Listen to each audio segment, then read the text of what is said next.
Лекторий Бенуа 1890. Простые и сложные вопросы для душевных встреч и тайных секретов жизни от гуру своего дела.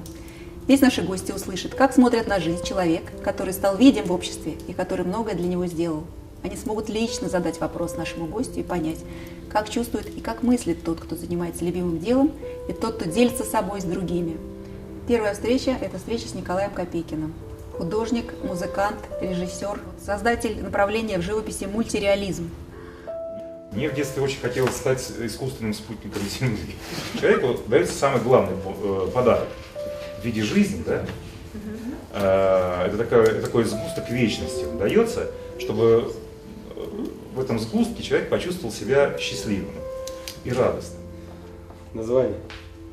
Глупость. Твоя